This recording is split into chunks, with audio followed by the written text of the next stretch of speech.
The feeling of walking through the streets is one of the very deep nostalgia. While Yamako may be like the reversal of where I lived in the past, the city at night is amazingly familiar.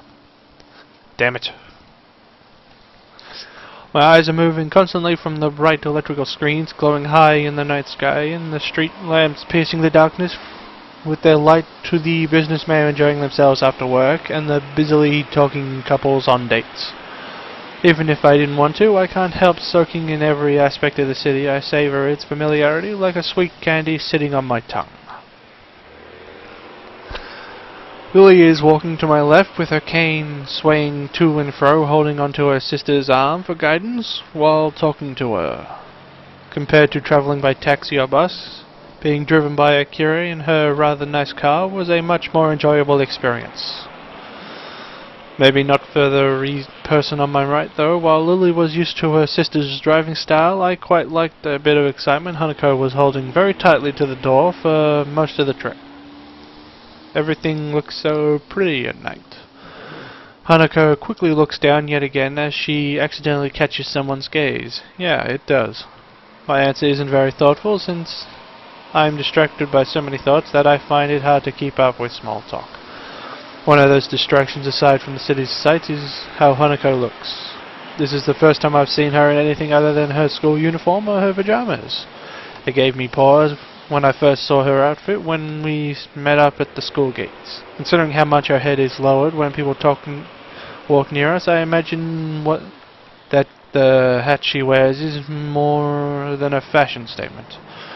While initially I was wary of Lily's plan to take us out into the city, when night fell it became obvious she had thought about this. Not many people have paid Hanako much heed since the darkness hides a scarring well. So we're in the city. Any ideas what to do? Akira beams a smile. A smile. Something tells me that she's the one who is making this particular decision, even if her sister may have purposed out the... You'll see, just follow us. I nod and try my best to strive for agreement. After what happened during Hanako's birthday party, I don't trust Akira's judgment all that much. We keep walking. I notice that we're passing more and more cafes, restaurants, and other Every once in a while, a drunken man in a suit comes out of the bar, usually being supported by another, but for the most part the customers around this part of the city look young and fashionable. Different kinds of music come and go as we pass each business. The discord created by the overlapping should be gating, but it reminds me so strongly of the times I spent in the city with my old friends that I don't mind. Hanako and I have started to drift apart a little from Lily, and that comes to a stop when I hear a soft thud from beside me. Sorry. By the time she rights herself from the apologetic bow, the middle-aged businessman she bumped into is walking off, mumbling a half-hearted apology. Hanako looks a little put off by the experience as she quickly skips ahead to match my pace. I notice her head hanging low once more. She probably bumped into him because she was looking downward and not where she was going. I stepped to the side a little and put one hand on her far shoulder, drawing her closer. Hasao? It's okay, you can walk closer to me if you want. Hanako hesitates, but eventually nods in assent. After a couple of times when I thought we had arrived at Akira's destination, we reach our target. By now we're below the elevated walkways and past the most ghost and brightly lit places. I'm a bit surprised. The average age of these people around us are distinctly older, and the smell of cigarette smoke is pretty thick. The area is far from seedy, though it is a little amusing to see Lily's reaction to the smell of the smoke. While it's masked by the low talking around us, jazz music can be heard emitting from inside. Looking up at the dimly lit sign, it becomes obvious why. A jazz club. I have to admit that isn't what I expected. Lily gives an amusing snort and smile. Somehow I feel like I should have known it, Akira. As we talk outside, I notice more and more odd sideways glances think that way. People awkwardly catch themselves staring and look away, but that just makes it more obvious. I had noticed this occasionally when we were walking, but it's more pronounced now. I've never experienced anything like that in my life, and average-looking Japanese teenager guy, just a little taller than normal, isn't the type to draw attention without making an effort. Hey, come on, just because you're a teenager doesn't mean you can't have a taste, right? Well, I don't really mind the music, if that's what you mean. I don't mind it either. She's only just managing to force the words out. It contrasts heavily to when we're alone in Yabako, and it's disappoints me a little that she's so highly strung for what's supposed to be a good time out on the town. It's hard to read Haruko's face as she keeps looking downwards. It's a little wondering if she doesn't often come out of the city because of this, or it makes her a little thankful that my own scarring is easily hidden. Lily has a similar way of attracting people's gaze, but the reason for it is clearly different. She hardly looks like a native, and the same can be said for her sister. That much is far more noticeable than her blindness from a distance. She may not be able to see this for herself, but have little doubt she can hear the old whisper phrase from people who think they're out of earshot. Be that as it may, she doesn't seem to sigh any either annoyance or pleasure at the attention. Akira is still as comfortable as ever, though flashing a smile as she strides in with Lily by her side and the two of us follow ahead. I had expected my eyes to need adjustment to the light inside, but it's not much brighter than outside. The music we'd heard is now clearer now, mixed with the sound of glasses moving on the tables and counters and the husky chatter of the patrons. Looking to my right reveals the music source, a jazz group playing beyond some tables. The patrons seem to be mostly men, though there is a handful of women. Nobody looks under 30, aside from us, of course. It feels a little like we're stepped into the 1920s, and the atmosphere is quite agreeable. I'm not completely comfortable, simply based because of my age, but when I'm older I would probably feel quite at home. Hanako seems a lot more relaxed now, probably due to nobody staring at her, looking at her. Everybody's between themselves, drinking or watching the band.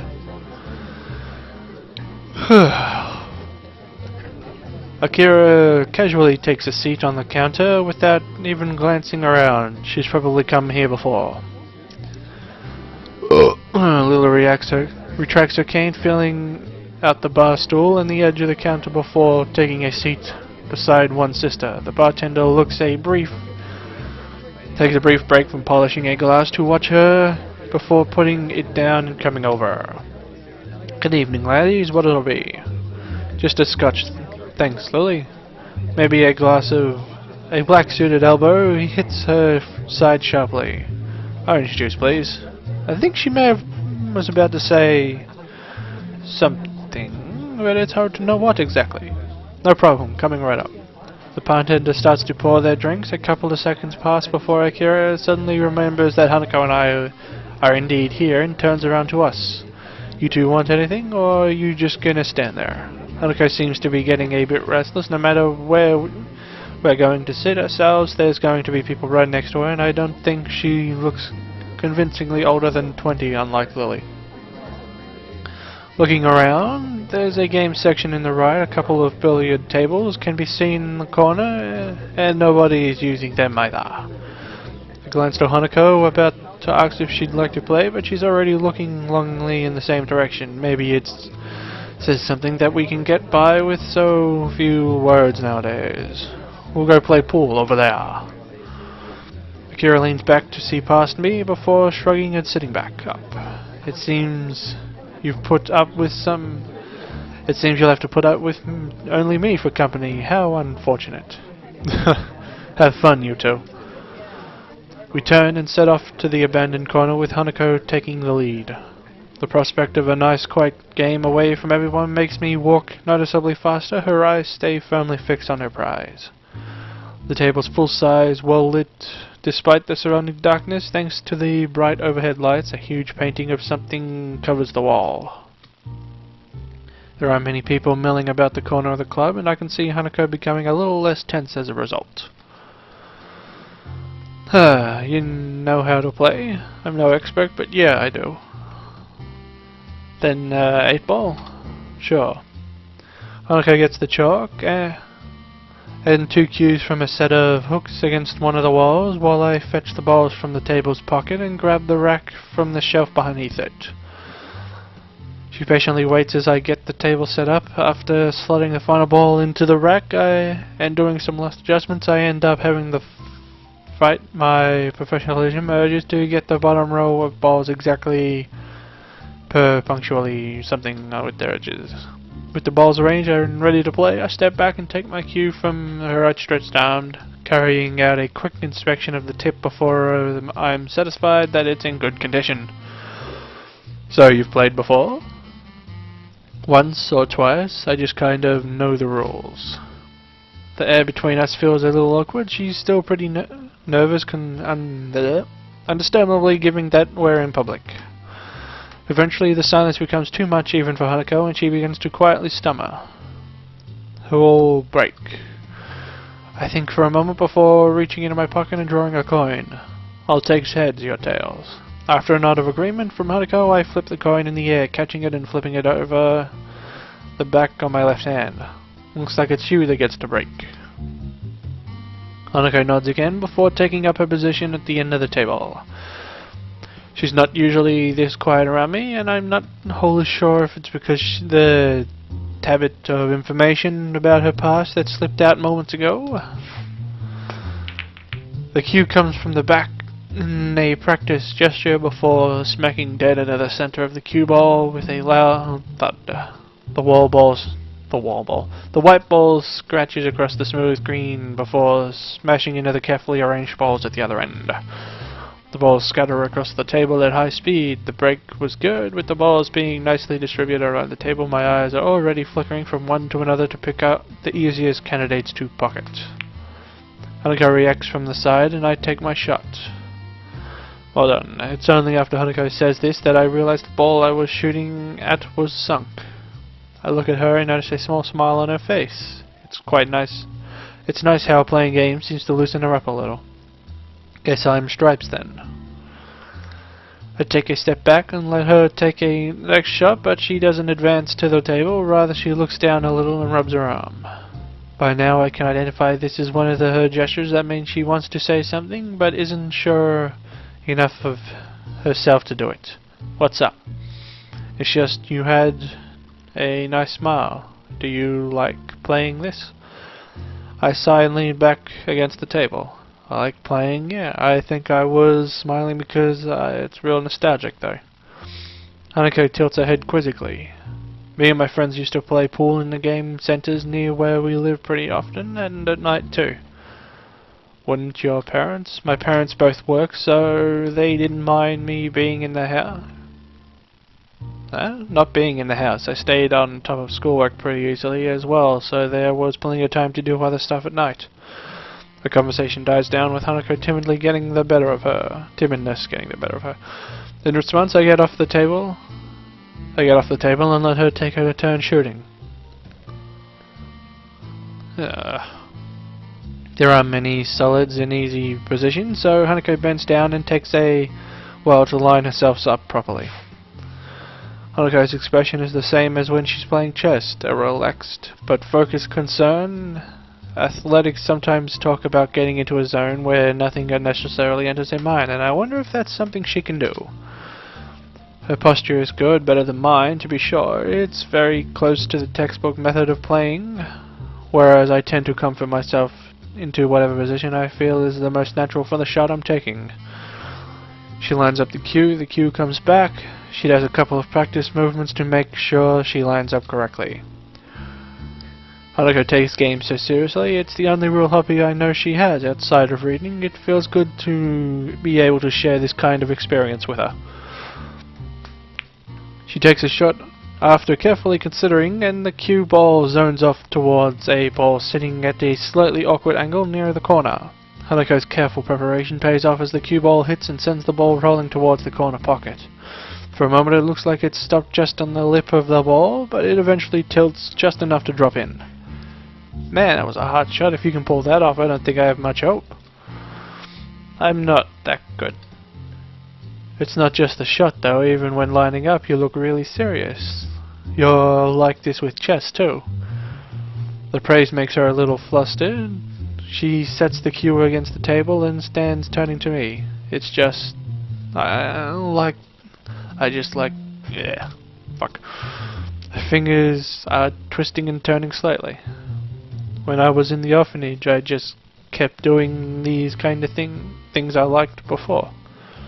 If I played games with others, that was enough for the helpers there, so I never thought about it in that way. Staff at an orphanage would naturally want to hear everyone socializing at least a little. If it's okay for me to ask, what was it like for you at the orphanage? Why do you want to know? I've touched a nerve, but the fact that she responded at all shows that there's at least some chance she'll answer the question. Before she would just likely would have shrunk away from it without a word. I'll tell you, but could you tell me about Iwanako? Oh, the letter. I wonder how long she's been wanting to ask for the right opportunity to ask me. I suppose she didn't, but hesitated. Sharing the information is naturally a matter of give and take. She's someone I used to like.